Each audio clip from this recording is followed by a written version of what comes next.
And could you tell me a little bit more about RASP? What is the mechanism of RASP, and how does that help be more effective with your technology? How does that work? Yeah, so if you imagine the old way of defending applications with like a web app firewall, it sits on the perimeter and it can only look at HTTP traffic going in and out, right? So it has a very limited understanding of what it's protecting, right? It doesn't know what the app is. It doesn't know where that data goes. It doesn't see how the app works or anything. It just looks at the HTTP request and tries to say like, hey, is that, gobbledygook inside that HTTP request? Is that an attack or not?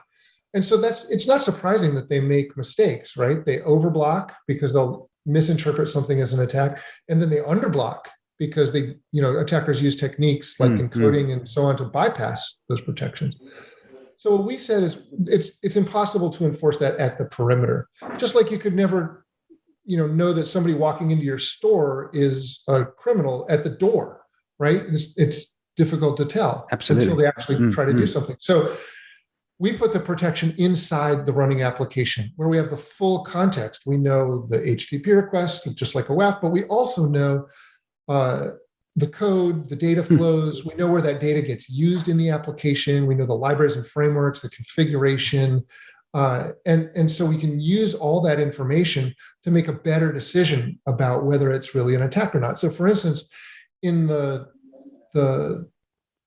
typical sort of SQL injection case, if we see untrusted data come into the application, we don't stop it at the front door. We actually watch to see like what do we do with that data? And if it goes into a database call and changes the meaning of the query, that's when Contrast can intervene and prevent that query from going to the database. Because at that point, we know it's an attack.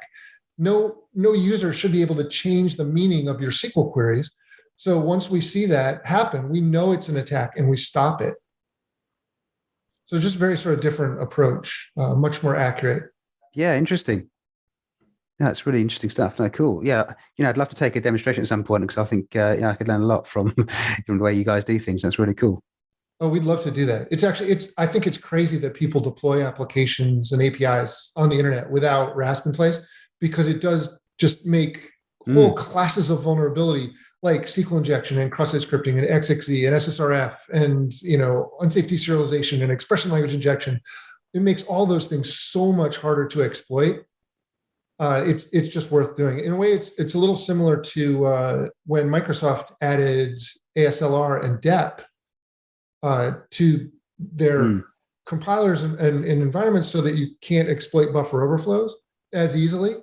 It's a little bit like that. We can do that for all the web flaws too, make them much harder to exploit and provide a lot of protection. Got it. Interesting. No, thanks so much, Jeffrey, for that insight into the solution. That's good.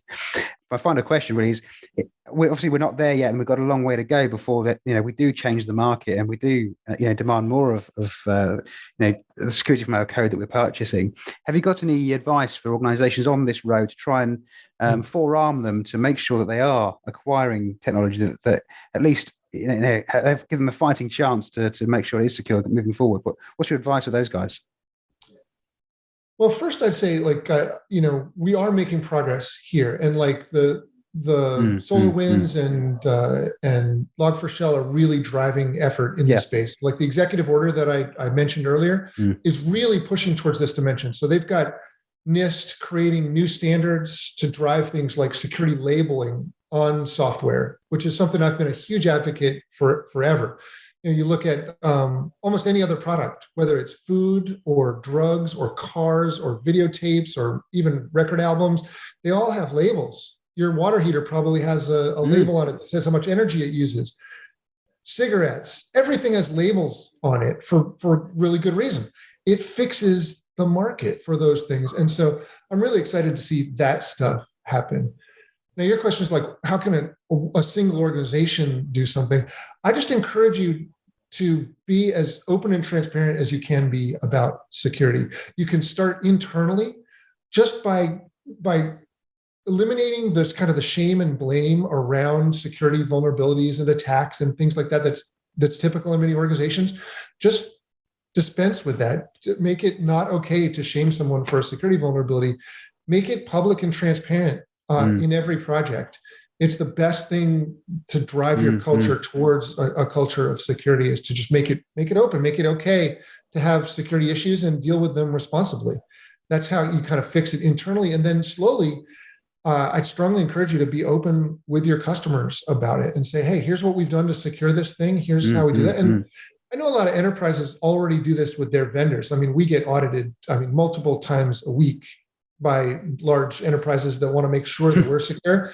So we've spent a lot of time and effort in making all of that stuff transparent inside Contrast. And I think any corporation can do it. Just, decide it's not bad to have security challenges as long as you deal with them in an appropriate way.